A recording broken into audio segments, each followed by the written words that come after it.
At this time, I want to recognize all the people who helped make this happen. I want to recognize all the members of the board here. First off, the ringleader of this whole organization here, Mr. Rick Leedy. Rick Leedy.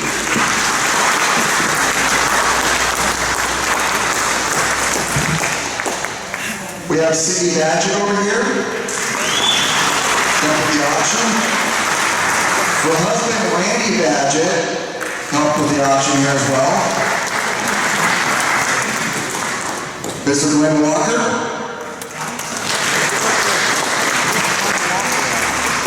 One of the newer members of the board here, Mr. Jeff Farnham.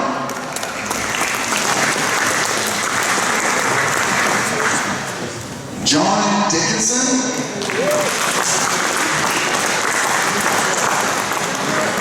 And we also have Wendy Lee.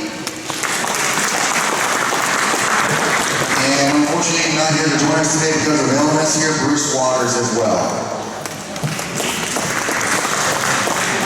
Great to see everyone here. I want to give a shout out to Grace Harbor Raceway promoter Bert Johnson back at the Western Auto Racing Promoters Association meeting back in November.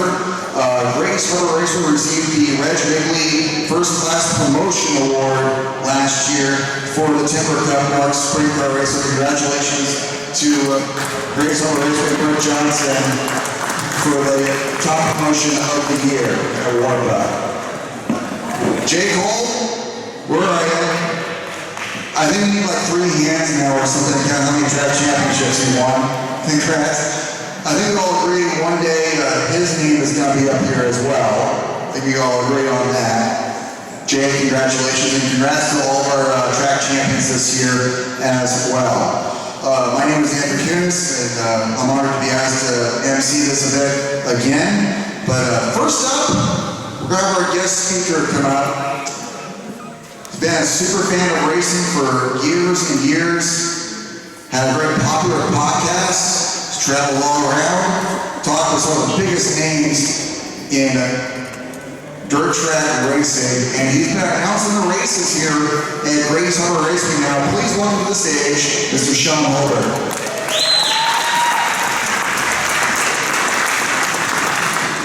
Break a leg. You need help me?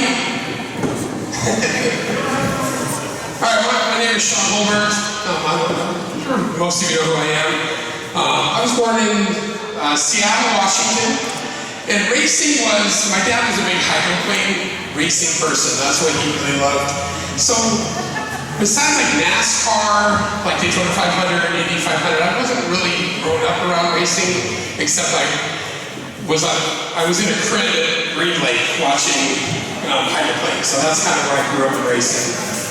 And like 2005, NASCAR wanted to come here and they did the track, wanted to build the track over in Bremerton. And so I volunteered at that, and I used to go and watch some racing in Evergreen, and one of the races was at like Skagit Speedway, was to get signatures. And that's when I fell for my love of dirt track racing. But the problem was there, when I loved to go to the races, but during the week, there wasn't really, like I couldn't hear from the drivers. I wanted to hear from, at the time when Borden Jr. was racing out here, or J. Cole was, there was a lot of, when you name them, you couldn't really hear from those drivers. During the week when I was not watching racing, I wanted to hear from those drivers. So I decided I worked at Target up in Linwood for 24 years. And I was a supervisor, so I got every other weekend off. So I'd go watch racing on my weekends off. And I was like, well, there was this guy, Doug, I don't know if you know who Doug Elkins is in New York. He was one of the ones that did a podcast called Doug's Dirt Diary, and he still does it to this day. I looked it up. And he had like an on-demand where he interviewed drivers and he posted it in the week. And so that's pretty much where I decided I was going to do a podcast. And there really wasn't a podcast that I was aware of. And it wasn't really a thing. Now, it's everywhere. Between YouTube and and all the things. It's pretty much everywhere. So, my favorite driver was Travis Roots, and everybody's probably aware of his big accident that happened back in Indianapolis. Well, I was never able to really interview Travis because I didn't decide to do this podcast until after his accident. And so that was a real motivation. That also was a real motivation to start because I would really like to interview him.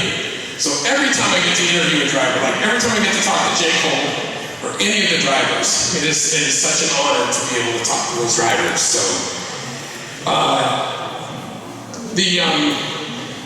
so I decided I'd get a microphone and a recorder and start doing these interviews. Well, I didn't realize that, I got this little microphone, and what do you think the first problem I had was? What do you think the first problem I had was? I had this little tiny microphone that I decided to go out to the racetrack and do interviews. Wind. It's not windy at any racetrack, right? And you couldn't hear the driver, it was all this background noise, so I really had to fine-tune what I was going to do. So I ended up getting a really good performance microphone and put a big windscreen over it, so that's why, if you notice this day, I have a big windscreen on it. And that pretty much helps with what I'm gonna, with what I do there. Some of my favorite podcast moments would be Travis Jacobs winning the Outlaw race at Skagit. And when you're doing the interview, all of the people in the pits were just cheering and they were so excited. So there's moments that you just never will forget. And then the other thing is I went to the Casey King Foundation race up there, and you have Cairo, they're yeah, Shaun, you can come to the press conference. And you have Cairo 7 with their big camera, Channel 13, here I am with my little microphone. Casey, can I ask you a question? And sometimes it's me with my little microphone just going around, and there's all these big, when we were at the Chili Bowl game, and I just got back from the Chili Bowl in January, and all these people are going with these cameras and everything. Here we are, just our little microphones, asking questions, and just getting to know the drivers, and just getting it out there. And that's the whole point, and that's my goal of this podcast, is just to do that. So, and that's why I started it, and that's pretty much my story with that. And some other big memories of mine would be Devin Borden's ASCS win. That was a big one. That win, those kind of memories, you'll never forget. And I have that on audio, and that's something that you can go back and listen to, and you never take that away. And if I wasn't there, you wouldn't have it. So that's pretty cool, and that's why I do what I do. Also, the other interesting thing is the people I have met through this, I would never know any of these people if I would have not decided to do this podcast. Not one person. Look at all these people that I know. I would have not known one of them. So that's a pretty cool thing. So then, a few years ago, Carla said, can you announce at one of our races? So that's how the Grace Harbor thing started. That wasn't a plan. There was no plan for me to ever announce. And so that started, this will be the 3rd year. So I'm doing a few dates at, just a few. A few dates at Grace Harbor, I think 18 to be exact, of this year at Grace Harbor. So that'll be exciting, I look forward to that. And that was just because Carla, if I was to, on my own, I don't know if I would have done that. That you have people that kind of push me to things and kind of see the talent that I have, and then I kind of go with it. So, Grace Harbor this year, we have a lot of exciting racing on tap for this year. I plan on doing 18 races, helping Borden with that, doing some social media stuff. But that all became I just go up there and be who I am. I don't really have a plan when I go to do that. I just kind of go up there and have a good time. So, to talk about that real quick, we do have a lot of races on deck this year to race Harper, so we're looking forward to that. I think he has 33 races on deck this year, so I think last year there was only 30, and we lost 6 of those to our great Mother Nature friend, so hopefully we'll have more luck this year. So I guess just to wrap it up, my goals, I think somebody asked me, maybe it was Carly, somebody asked me this week, what are your goals for the future? And I really don't think about it, I guess. I mean, people should, I guess I have goals of just to get better every time that I do something. But just be me and just have a good time. And the big thing is just keep telling the story of racing. Tell the story of the people that are out there and continue to do that. So that's the goal. Thanks for having me out. And congratulations to everybody that's getting that this year.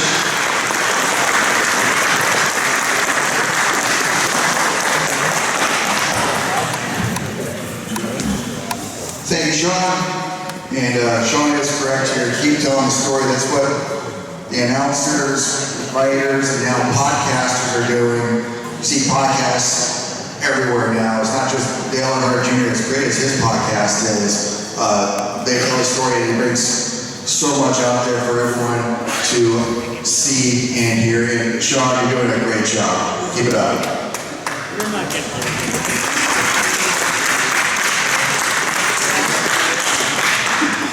Now to the big part of our ceremony, introducing each of our inductees, class of 2023, into the Elma Auto Racing Hall of Fame. This is my 5th time scheduled here. 2020 got canceled here, but I did talk to the inductees here. But one of the fun things about this job here, hearing everything that they have to say and hearing some pretty good stories as well. Some of them I can't share with you at their request. There's some stuff that they might get in hot water for if it were heard now. But unfortunately, some of our inductees are no longer with us here. One of them was able to talk to a family member, and a friend, another inductee, will accept on his behalf. And this inductee here, another one, is unfortunately deceased as well, and we were unable to track down any family members or anybody associated with this inductee here, but Mr. Ricolini put this together. This inductee to the Elma Auto Racing Hall of Fame unfortunately passed away in 2005, and we were unable to contact anybody related to him. But we have this. When the Evergreen Stock Car Association began starting racing on the fairgrounds half-mile in Elma, each geographic area had their leaders and favorite. This inductee from Rengen was one of the Wilba Harbor group that was a constant threat for victory lane. His success with that of fellow Rengen racer Jason Longwith led to a purported rivalry in the newspapers between the Monticello contingent and the Wilba group for track supremacy. The first year at Elma in 1957, Nick Zabano claimed the track championship from Montesano, but our inductee defeated everybody the second year to take the championship back for Raymond.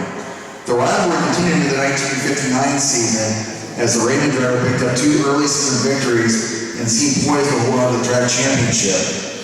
Unfortunately, Jason Longwith died in a turn 2 accident on May 31, 1959. Longwith's death ended the rivalry as mention of it ended in the newspaper articles back then.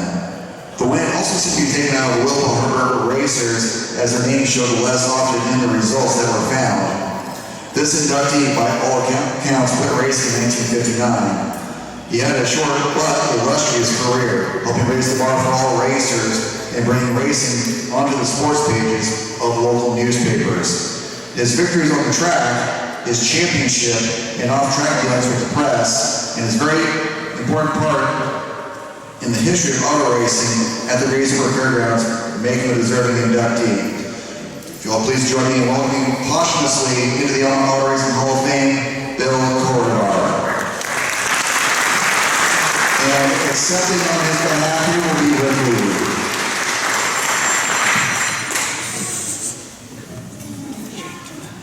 Okay, Xander just read Bill was one of the early greats that raced here in the Grays Harbor Fairgrounds. And we could have easily bypassed him. In fact, just a few days before my dad passed away, he told me, he said, Rick, there's one gentleman that hasn't got recognized that was really important in the beginning, and you guys really need to look at him. We tried to find family members. We were unable, and we could have just swept it under the table, but we feel it's very important that we recognize and get all these names into the history of what went on here. And so that's why I was really happy when the selection committee put Bill in, and if anybody knows how we can get a hold of any kind of family member, we still would love to be in contact with them and be able to give them the recognition that their family so deserves. And on behalf of Bill, I'd like to thank everybody for attending tonight and honoring him. Thank you.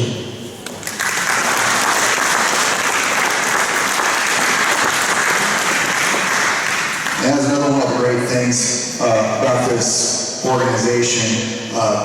Talk about promoting racing by preserving the past. I decided to Google Bill's name, and all that came up. Usually you find just about anything on the internet these days, but I Googled his name here, and all that I saw was the list of Elma track champions on the Elma Auto Racing Hall of Fame website, listing him as a championship driver back in the late 1950s. That's all I saw on the internet. So this is a great way, this Hall of Fame is a great way of bringing back the past and preserving, because not everything's online like a lot of the youngsters think these days. There's a lot of old print newspapers that are still lying out there, and again, this is a great thing here, and again, I'm proud to be associated with this. Thank you, Rick. Move on with our next inductee.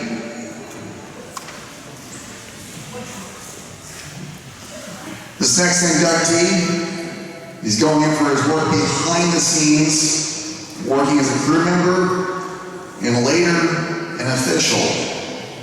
His involvement with racing started around 1988 when a friend built a bomber to race here at Elma, and he begged to help work on it. His friend at first declined, but the motor blew the first night out. The next morning, that friend brought the car over to his garage, and they were working on it together. He then bought an old Pontiac off the street for a mere $1, pulled the motor out of that and put it into that friend's bomber. Eventually, he began crewing on a sprint car for a future Elma Hall of Famer named Jake Hall. Crewing for Cole, he was part of many Marinette victories and a couple of track championships along the way. Many great times were had, to put it mildly, at Elma and elsewhere, racing between the old Eugene track all the way up to Cassidy Speedway on Vancouver Island. A time later, thanks to his technical knowledge of sprint cars and other machines, the management at Elma, including Stormy Blick, talked this inductee into doing one of the more thankless jobs out there, the chief tech official for the track. He served in this role for 12 years, including later under Fred Brownfield. It was admittedly not the most fun job, as he had become the enemy and didn't like having to bust his buddies. It was miserable at times, but as he said, someone had to do it and keep all the racers honest. That said, he greatly enjoyed working with an individual who would also find himself in this Hall of Fame, a race director named Bob Valencia. Working with Bob, he said, was not boring. While the chief tech official at Elma, he stayed involved crewing for drivers that events away from Elma as well staying involved behind the scenes there as well, including helping Donnie Fry. After stepping down from his official role at Hulbert Raceway, he hooked up with a driver named Tom Swedman, racing hobby stocks at South Sound Speedway before switching to dirt modifieds, and this inductee found himself back here in Elma again. There were struggles early on, but one of this inductee's favorite memories in racing came when Swedman finally got that first win in the modified here at Elma.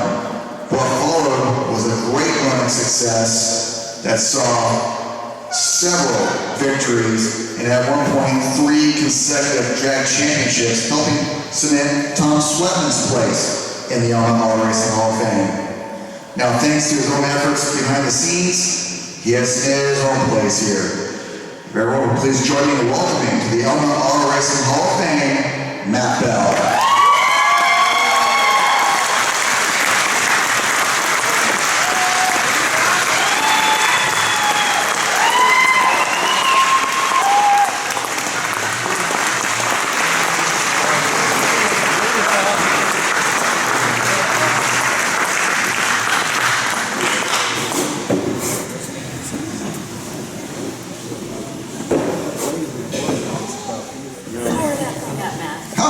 On that thing, by the way.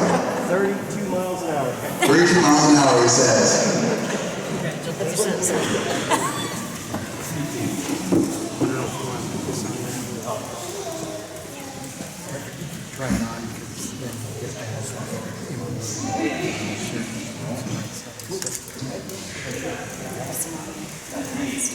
Alrighty, congratulations.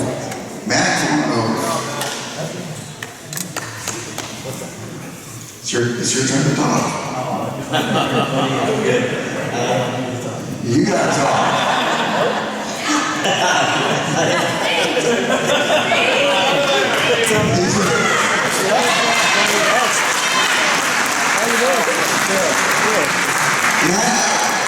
I think you have a greatly disappointed Cindy Cole over here. Can we tell some stories? No.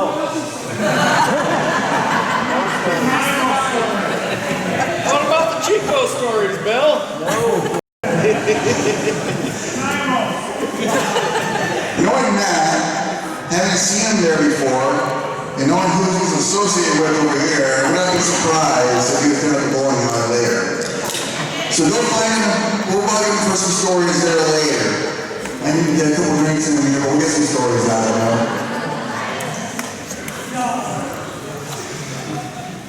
So, funny story.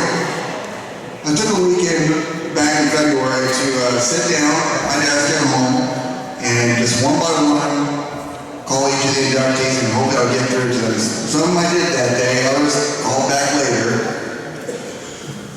I can't remember who it was I called first. It was Matt and this other gentleman.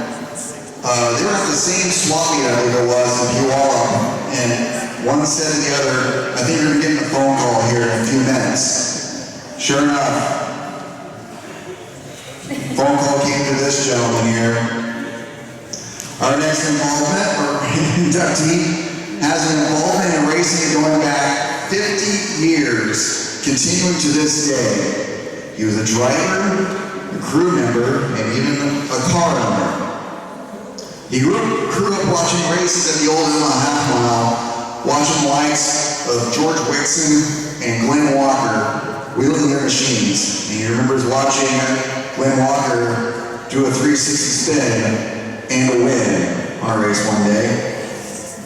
He began racing himself as a high school senior in 1973, racing stocks on the old Elma half mile. Unfortunately, he was on a limited budget at that time. He eventually sold that car, but it was a good car, as that car with a different driver won the season finale later that year. All this happening while he was at technical school. But while he was racing, he really loved it when his friends and his family, including his brother, would come to see him race. He eventually got into helping out as a mechanic and owner for other drivers.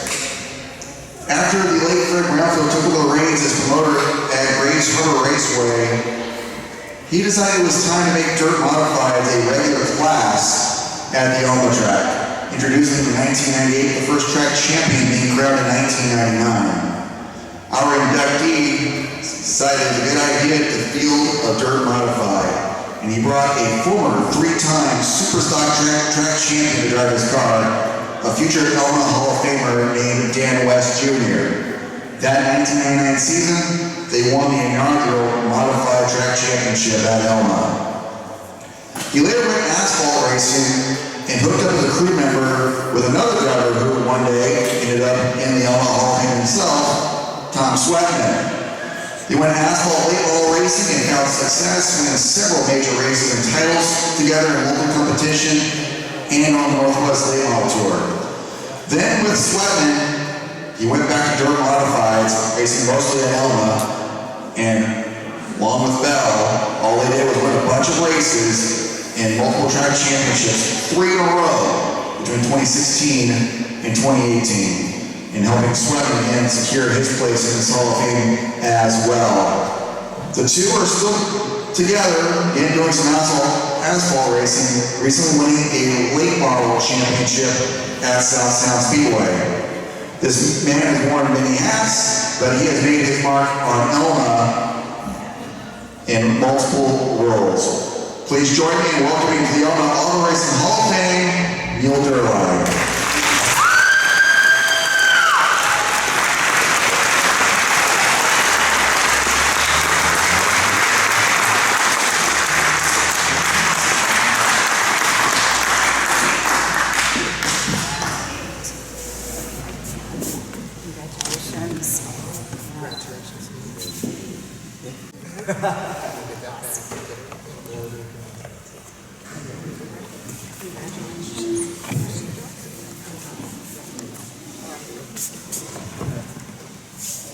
Oh boy, I won't be able to get out of this one. Like I said, for 50 years I didn't think much of it until here a while back. I go, there's been a lot of people I raised with. John Goodwin Jr. right there. Obviously Tom, still with him. My good friend Matt. And I'd like to especially say thank you to who inducted me in this Hall of Fame and the board of directors for their all the time and effort. Anyways, it's been great, so I'm sure you'll probably see us back on the dirt again someday. I'm sure. Thank you.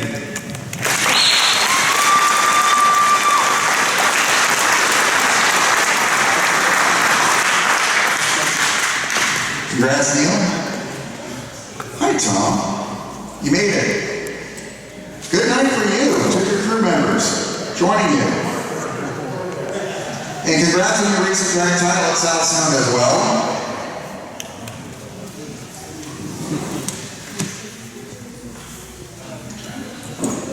Our next inductee tonight has the honor of joining his son in the Elma Auto Racing Hall of Fame. He's also one of the more modest people you will ever meet. Well, an absolute joy to talk on the phone with this gentleman as well. He is also the patriarch of a racing family that now has a 4th generation wheeling around the racetrack, thrilling the fans. Racing is in his family's blood. He never achieved a great amount of success in his view, but he was one of those drivers you could always count to be at the racetrack. He is one of those guys with not a lot, but kept coming back week after week because of how much fun he was having and also enjoying time at the track with friends and family. His 30 plus years driving water trucks supported his racing efforts. He got his start racing bikes, but eventually wanted to get in a semi-modified or a sprint car. He got a semi-modified from Dave Ross up at Skagit and brought it down to race at Elma. Eventually, sprint cars and semi-mods were starting to race together here. Seeing how much better the sprint cars were handling, he decided to switch over to those. And he got an old Tognati from Dale Underwood. In order to get that car, he gave up his jet boat that he had at the time. With that car, he got his first win at Elma. Running Elma on a weekly basis, he strived for a track title, but competition competition even back then was tough. The best he did was second in the standings. He would later get another sprint car from a track champion and future Elma Hall of Famer Brian Sotheby. He was later joined on the racetrack by his son Glenn Jr., who first ran stocks, but then got in a sprint car and got hooked himself. For him, it was never a competition as he hoped his son did well, and he was a proud father. Eventually, he and his son decided to combine forces and equipment, having two of everything with his son driving. The proud father watched as Glenn Jr. won that track championship the family had coveted. He has since been a proud father and grandfather as Glenn Jr. eventually wound up winning 4 total Raceway track championships and securing his place here in the Elma Auto Racing Hall of Fame. And grandson Devin is now wowing fans and won races across the Pacific Northwest and now winning races in the sprint car hotbed that is Pennsylvania. Another grandson had also raced. He would have had more money had he not raced, he said, but he would not trade his racing days for anything, as they have been the best memories of his life. He best remembers seeing the happy fans in the period after the races. He always felt that it was family, friends, and fans at the races that kept you going, and it was best to never forget that. If you all please join me in welcoming, join his son, the Elma Auto Racing Hall of Fame, Glenn Borden Sr.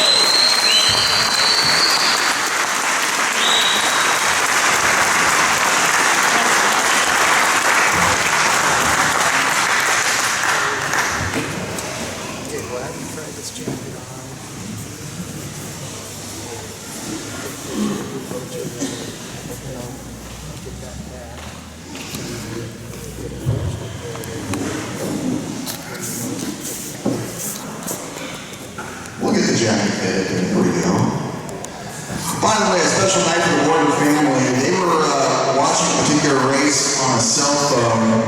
We mentioned his grandson, Devin, Glenn Jr.'s son here. Been racing out in Pennsylvania for the last couple of years. Tonight he was racing at Lincoln Speedway. He just ran 3rd against the World Outlaws in Pennsylvania Posse, so how about that? Glenn, it's all yours. Okay, I'm going to try to do this. Of course, I couldn't remember everything I told Andrew, so I can scratch out some stuff here, but I'll say a few things. I would just like to say that this is an honor for me to join my son and so many others that have left their footprints here. My first modified came rolling into my shop on a trailer by my friend Dave Ross. He's not with us anymore, but he was always trading and selling cars, and I asked him where he got it and whose it was. He said he got it up by Skagit Speedway, and it's yours. He said, we are going to go race in Elma. And that next weekend, he put a helmet on me, and away we went. That was the start of the best times in my life. I started thinking a lot about that car and how unsafe it was back then. Seat was too big, belts were not that great to hold you back in the seat. First wreck, I slid forward and smashed my right knee. I'm sure all those things could have been fixed if we knew what we were doing. I was thinking about that car and how no driver these days would get in that thing. Then one name popped into my head, and without a doubt, I believe Tom Sweatman would jump right in there and go. My goal was to win a championship. I came close one year, but did not get it done. All those years and effort, I came up short. Talked to my son about combining his stuff on mine so we could run better and have some spare parts. Turned out way better with having one car with him driving instead of us each trying to race separate. We won races and championships together. Instead of 1 or 2 crew members, we had 4 or 5. And we all know how important the crews are. I couldn't get a championship by myself, but getting that one together lifted a lot of pain and agony of trying for so long. I just want to thank all the competitors, the race car family that either drove a car, owned a car, and their crews and sponsors. Lastly, I'd like to thank George Bridgewater for his help every year having Bridgewater logging on the 72 car. Thank you.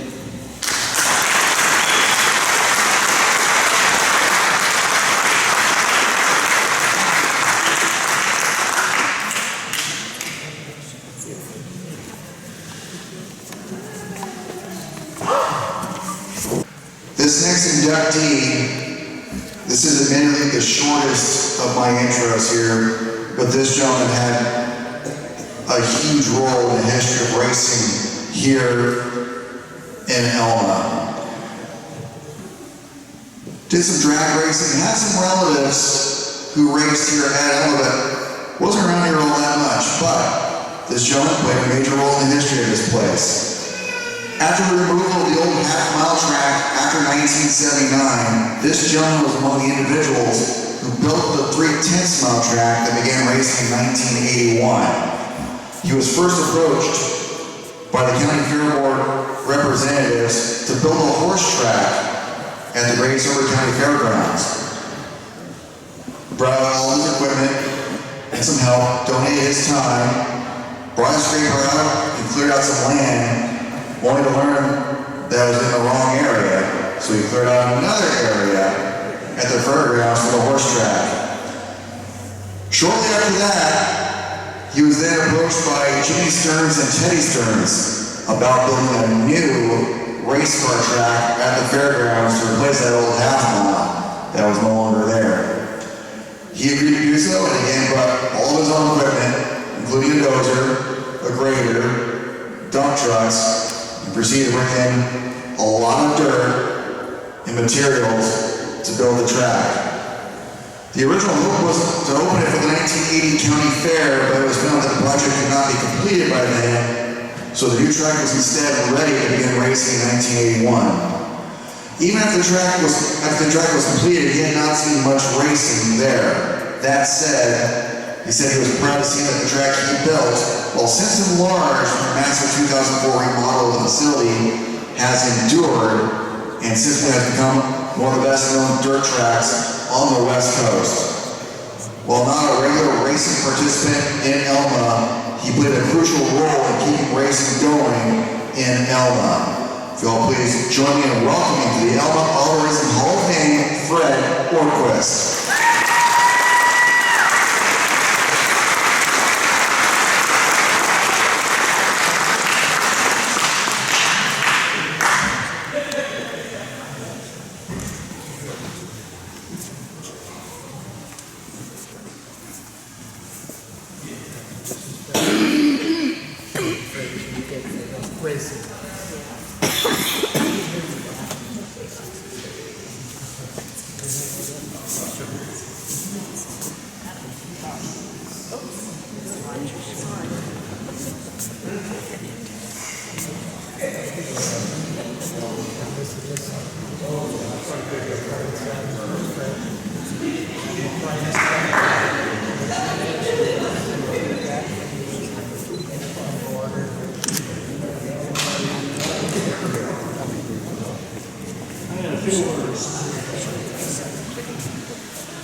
I had a lot of help doing this.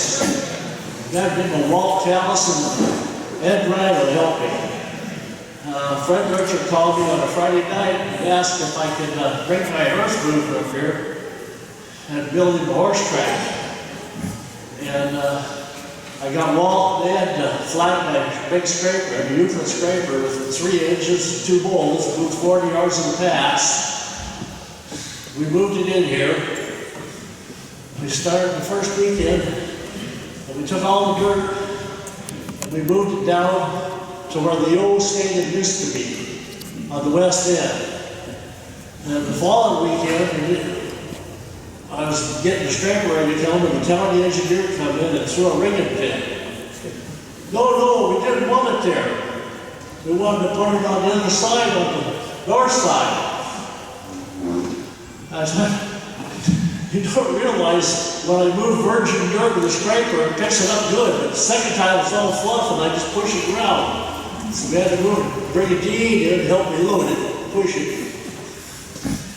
We moved the whole pile around, and I kind of wish we'd never done that, because I thought the original engineers designed that for the grandstand sheltering from the west wind coming in and the dust, because the dust is going to.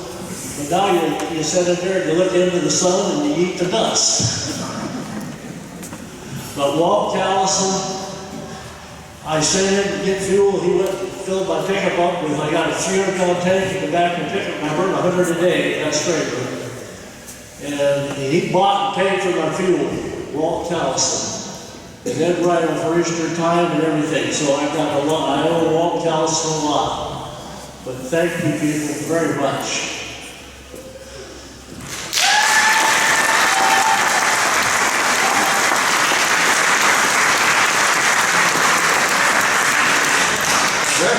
There we go.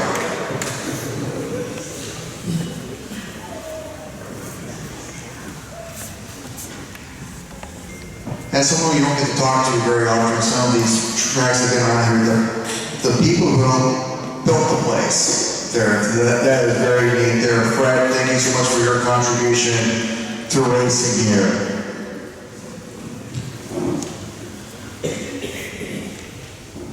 Our next inductee is another one who's sadly no longer with us, is being inducted posthumously.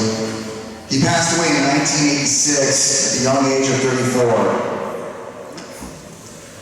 Comes from a family that loves racing, as his father, Spider Parker, is also an Elma Auto Racing Hall of Fame inductee back in 2009. The family was heavily involved in racing. While Dad first raced motorcycles, being a founding member of the Olympia Motorcycle Club as an official. He grew up around machines and liked cars. Once as a young child, he got his hands on a pedal car his step-grandfather built, and with his brother, took it out onto the country road when no one was looking. The family eventually migrated to Elma and became part of the EARA that ran the races. His mother worked as a lap checker. This was back long before transponders were a thing. And her son actually joined and helped score it at a young age. With help from his family, Spider had a system where everything backed up everything. The family was in demand, also helping score events at tracks including Spanaway, Tenino, and Portland. Our inductee did plenty of other things at the track in his youth, selling programs, and later becoming a reporter, writing articles for print publications at the time, including the well-known, legendary West Coast paper, Racing Wheels. And he also became friends with longtime writer and announcer, Ed Williams. However, he knew he wanted to be around race cars. His parents, though, had seen things happen at the races over the years and knew the dangers.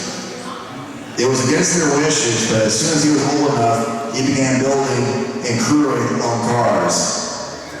He got into semi-modified racing and built cars with Rick Reeves, who would later also make it to the Elma Auto Racing Hall of Fame. They found a place at the shop and worked on their cars there, preparing them to race on the old Elma half mile. While Rick raced, he focused mainly on design and safety aspects. He was described as a Renaissance man who was bright all his life. His mind was always working, thinking of ideas and different ways of doing things, even drawing down tube chassis before they had become a thing in semi-modified and later sprint car racing. He eventually got hurt while working on the car, taking it out for a drive actually. He then raced sprint karts for a time. before quitting. He wasn't done fixing up stuff though. He one time found an abandoned bicycle in a rough condition. He decided to take that bicycle, make the repairs, repainted it, and gave it to his sister Marilyn's young son. This coming just a short time before he passed away. Though he only lived to age 34, from his childhood to his passing, he contributed to racing in Elma and beyond and earned his place here. His sister Marilyn, I spoke with her on the phone. She's unable to attend tonight, but please join me in welcoming to the Elma Auto Racing Hall of Fame, Steve Parker, and accepting on his behalf, his friend, Rick Breeze.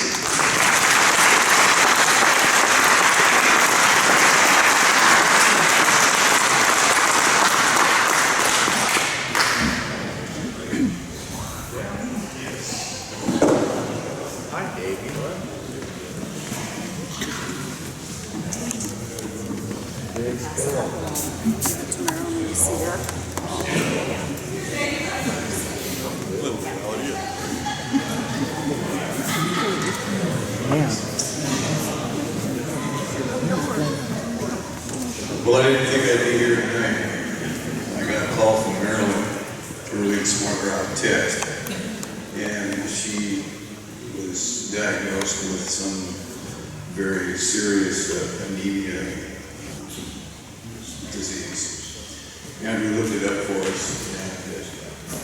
and they stated that with proper care, that because she's down for the count and will be down for a while, so she, being the only member left in the family with the family of her brother,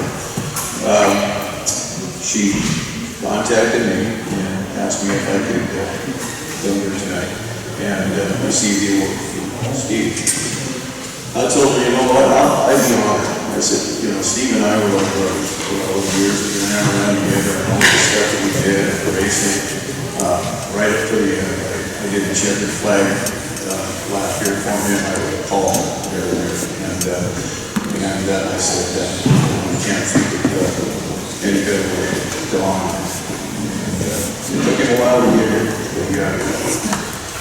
And so here I am tonight, doing what Marilyn did. What I'd like to kind of pause on top of the rate here real quick is something that involves Racing Hall of Fame and my wife. On August 17th, my wife passed away from colon cancer. I went into a deep session of just complete grief. Didn't know what to do. She and I were married for the first time June 14th, 1975. And we were very, very close. But the unfortunate reality for me was that I was becoming heavier drinker as the years went by. I eventually entered into a 2-year program to get clean and sober. I walked out of there and never looked back. Unfortunately, by that time, our marriage had gone in 2 different directions. And I never really quit thinking about her. There's a reason that I'm telling you this. I never really quit thinking about her. And as a result, because of that connection, I had a lot of difficulties and a lot of failures in the relationships that I pursued. Back in 2020, I decided I'd had enough. I mean, I was always on my own. And so I decided to look her up. I did a background check on her. I found her in our hometown of Oien. She was absolutely overwhelmed, with the first phone call she did. It all went well. We worked forward into the relationship, and on June 14th, 2021, we were married. In May of that year, the next year, she was diagnosed with colon cancer. And in August 17th, that's the day she passed away for 4 months. I went into a really deep kind of depression. something that the people understand is have to explain to me. They said, it's not real common, and it will be fake. After she passed away, I was there in the house that we just bought, and really didn't know what to do with life. I really wasn't there. It wasn't me anymore. It was something that I'd gone through a lot of depth out of grief with Steve when he passed away. But this was something that was so far beyond that. It was just beyond faith. So in the last few months, since on the 17th, I've been in that house and not going anywhere, doing that. I was really mourning the loss of, a lot. We thought it was all enough to go forward and be great. So then I find out that they have scheduled the Hall of Fame inductee or ceremonies for this year. And I got talking to people. One of those was Marilyn, and she said, "Would you like to come?" And I said, "I don't know, Marilyn." I said, "I don't think I'm ready yet." I had isolated myself in my house. I was going over, just being there. And we talked about it a little bit more, and I said, it's Steve. And I have to tell you how that worked out. I was keeping an eye on the Facebook page for the Hall of Fame, just because. And I opened it up, saw the thing for the Hall of Fame, and I thought it was very quickly. And reading down there, I get down to the bottom, and I see the I'm kind of pointing, looking in. I had a big article on that for years to try to read it. And when I saw that for the first time since my wife passed away, I actually showed a number of life. And I saw his name, and I looked at it. I looked at it again. I looked out and she put my fist up here, and I said, "Yes." I screamed out, "Yes." I guess that's better. And I was just happy, absolutely just stupid happy. I couldn't believe it, for my friend. And it's only been a few days that has opened up a part of me in my life that I can kind of, see that there's a light at the end of the time. There really is. And so I came here tonight with the idea of telling you this story. And then I wanted to end it like this, and that was, give yourselves a round of applause, because that got me out of that house and made me feel for the first time since this all went down. So I want to say thank you. Thank you for being here. Thank you for this organization. Thank you for this coming together. Not too long ago, there was no way I could have done this. So, thank you.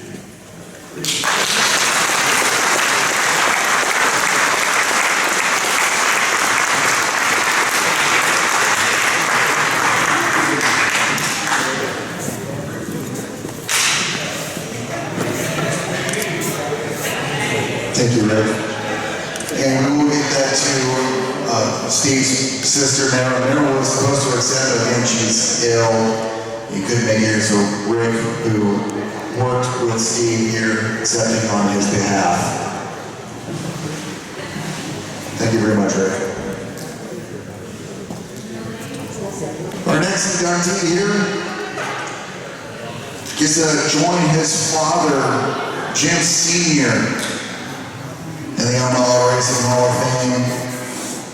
It was thanks to that he got involved in racing in the first place.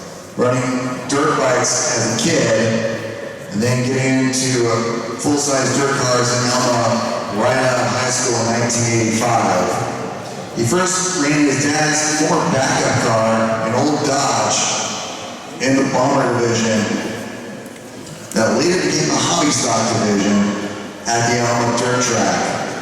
It was in 1992 where the family had a very memorable moment. In 1992, he won the track championship at Elma in what was then called the hobby stock class. And it was that same year at the same track that his father won the super stock track championship. A great moment for the family. For the next several years, he ran off and on, but was usually a fixture at Elma, racing in the hobby stock division. He had a number of people helping him over the years, including his dad, and his brother Jeff, and his uncle Bill. Fellow 2023 inductees Matt Bell and Neil Derline also helped out over the years, along with Jake Wilder. By the time 2006 came, Raceway had just gone through a massive renovation and track enlargement, and this driver found himself liking the new 3/8-mile track that Fred Brownfield had created. That 2006 season was a special one. A few years earlier, he had found his dad's old car, which had been sitting in the field for years and was rotting away. He decided to pull that car out of the weeds, restore it, and turn it back into a race car again to race in the hobby stock division. With that car that was in the weeds in 2006, all he did that year was win the Jackson Hobby Stock Shootout, and he also won the Raceway Track Championship, his second. After that final championship in the hobby stock, he immediately decided it was time to try something new, dirt modified racing. And he got himself a modified. Just one problem though, it was an asphalt car. He did call the chassis manufacturer for advice on what to do. Their response was simple and straightforward, like a dirt car. They did send a chassis book at least to help.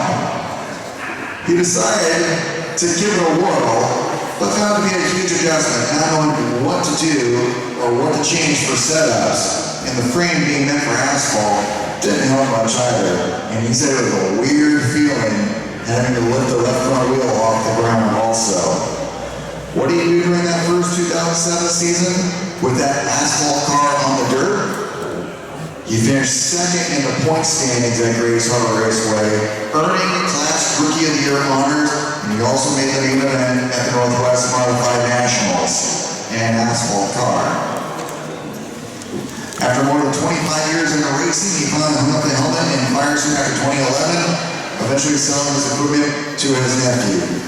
He still goes to the track often, though he admits it's very hard to be there and not be racing. And perhaps if he had a car, he might be racing still, as he had so much fun during his time behind the wheel.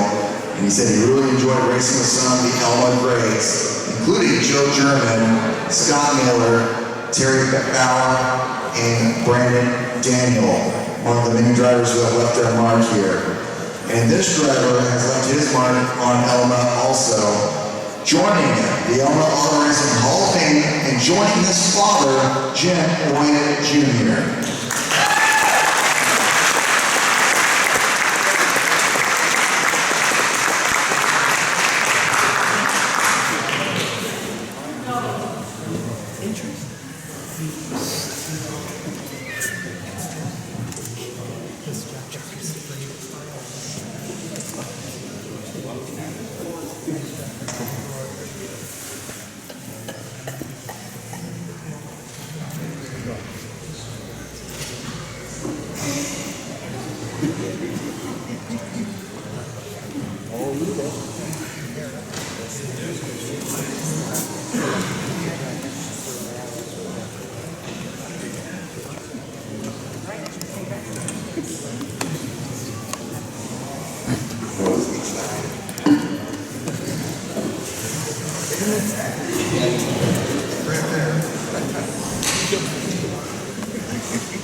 First off, I'd like to thank everybody for having this Racing Hall of Fame. It's a pretty neat deal. And I hate this.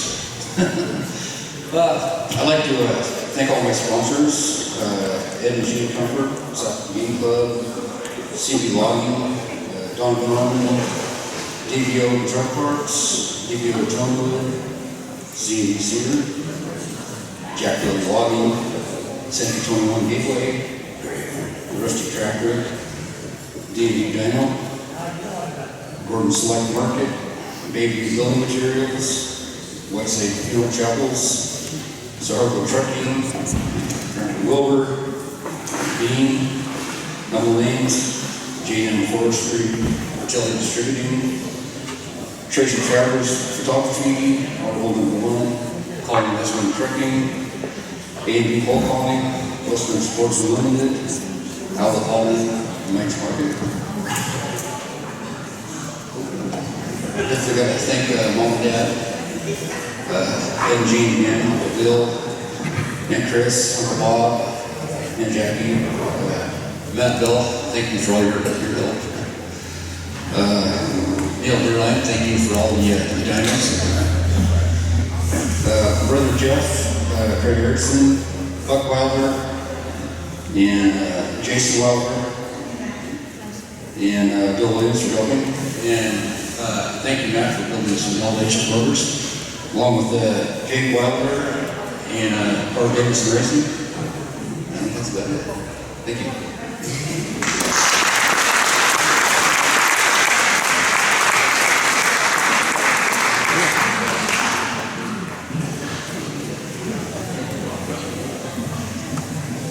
Congrats, Champ, joining his dad, Jim Sr. So that's 3 father-son duos, 3 new father-son duos in the Hall of Fame this year. A father joining a son and 2 sons joining their dads. That is a pretty neat deal.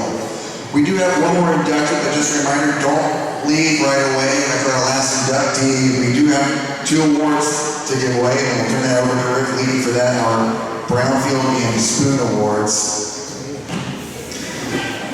This last inductee has had a lengthy and colorful involvement in racing, and one more unusual way to get into racing. He snuck into a powder puff race using his brother's car and running under the name Veronica. And was about to win that race, but he pulled off on the final lap after being shown the black flag 3 laps in a row. His brother eventually quit racing, and about the time that our inductee started racing for real himself, and he soon picked up his first main event win in a semi-modified at Skagit Speedway back around 1982, he believed. After that, he eventually got into sprint cars, racing over the West Coast, including frequently at the 3/10 mile here in Elma.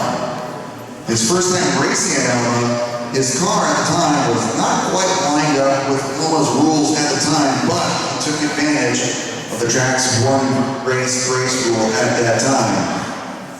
He went and 1 lap and started a flat tire and went to the back of the pack.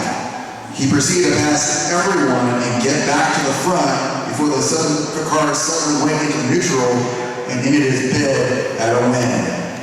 It caught a lot of attention as afterwards a whole herd of people came to his trailer in the pit area. Many accusing him of cheating, though most did not know of the race rule at the time, but he also won a lot of fans with his performance that night.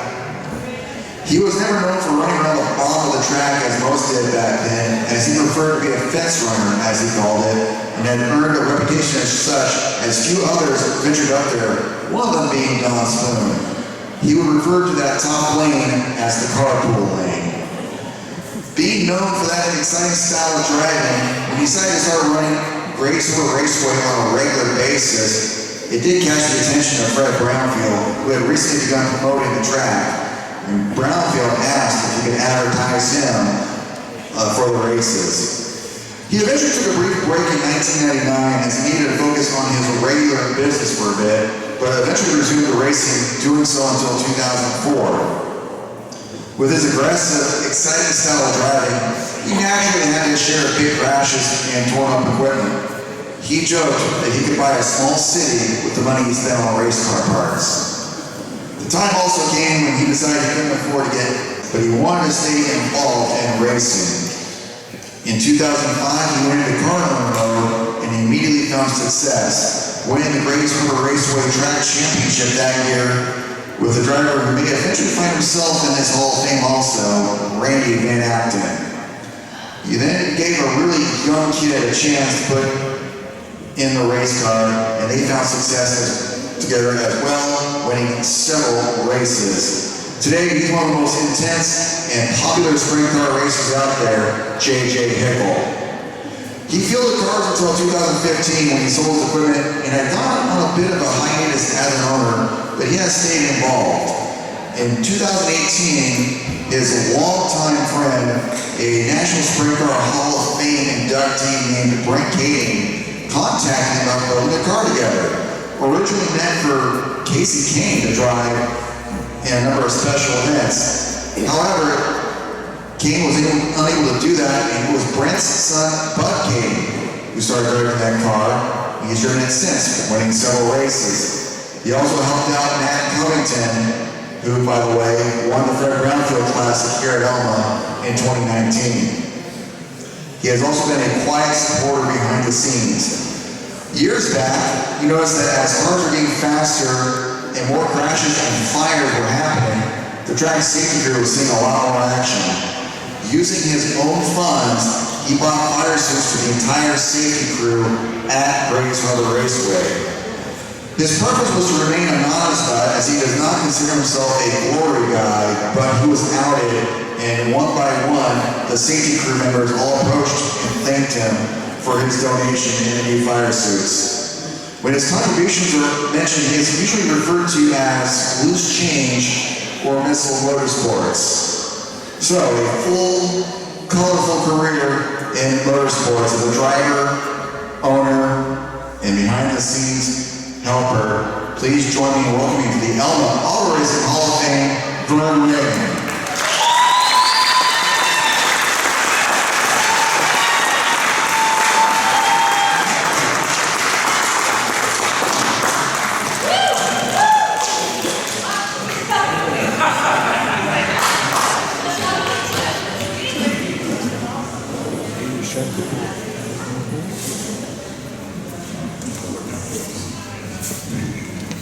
Thank you very much. That's good. Thank you very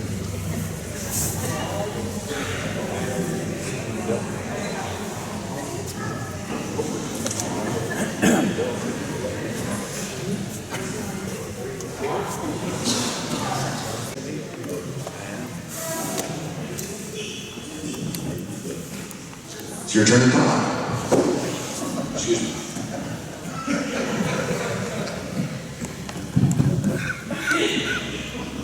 Told the proper respect.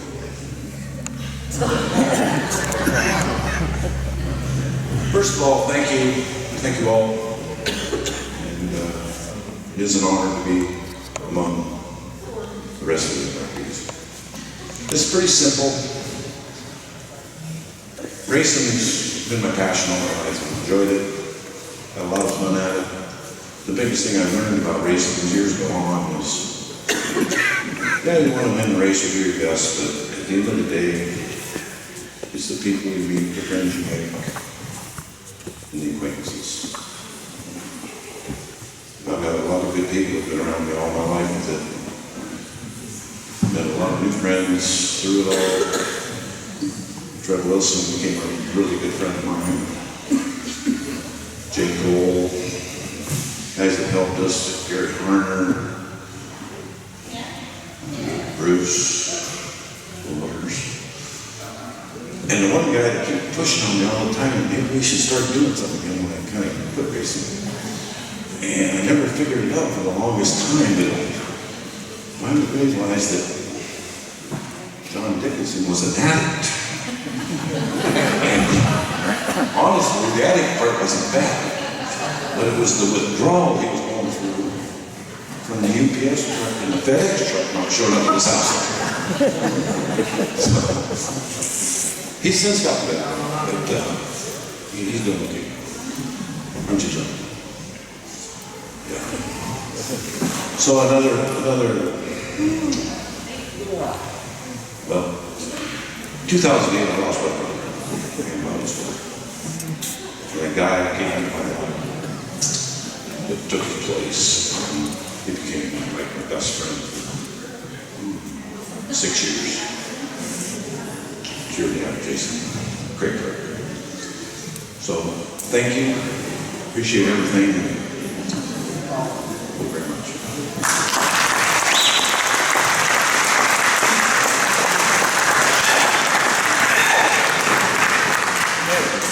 We mentioned his behind the scenes help here. He didn't like a lot of credit here, but I'm going to say this anyway. Last year they had the dirt up at Skagit, and a lot of travelers came for that.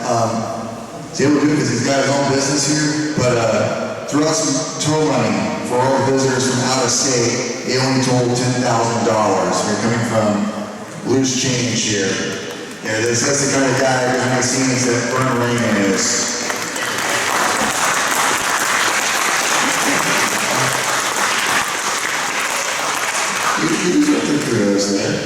All right. At this time, I'd like to bring Rick Levy up here for our Brownfield and Spoon Awards. We have two very special awards to us, two people that meant a whole lot to the racing at Grays Harbor. And we have, one is the Fred Brownfield Exemplary Contribution Award. Say that a couple times fast. Fred was one that did a lot of things behind the scenes, like giving extra tow money, if you crashed your car, walking up and giving you some without people knowing about it. And we felt, our board felt, that the man standing in front of you right now very much fit in that category. He's done a whole lot for racing all over the Northwest, and we're very proud and honored to be given Vern the Fred Brownfield Exemplary Contribution Award for 2023. Congratulations.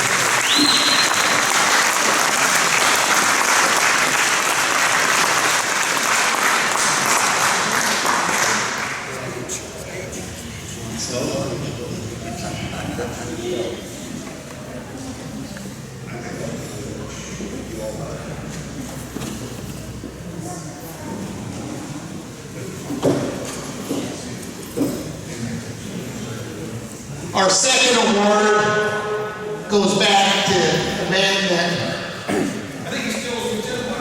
began racing when they first started racing in Grays Harbor. And he served many different categories, from car owner, tried his hand at driving, didn't do very well at that, so he gave that up real quickly.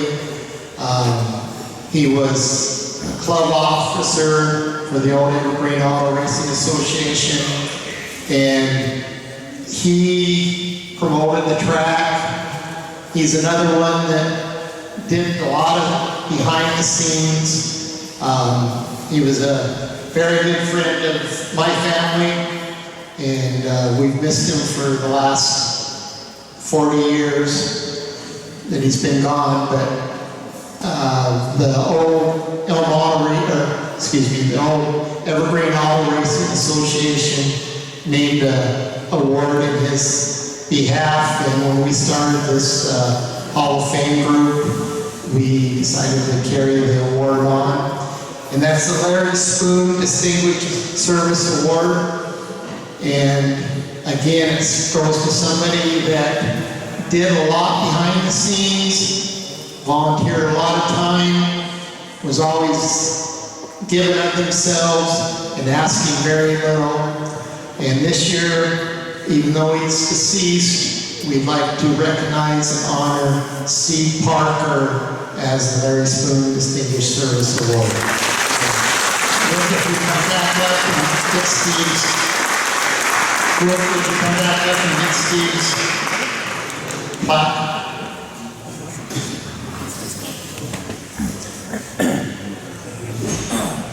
Steve worked very closely with Larry in the late 70s, early 80s. And then they both passed away about the same time, so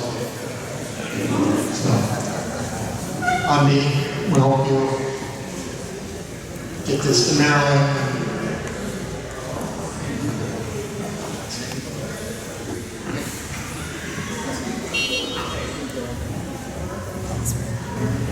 Before I turn this back over to Andrew, I'd like to thank you for coming again this year. It's been real tough for us to get the organization going again after COVID, but we think we're moving in the right direction. So we appreciate you showing up tonight.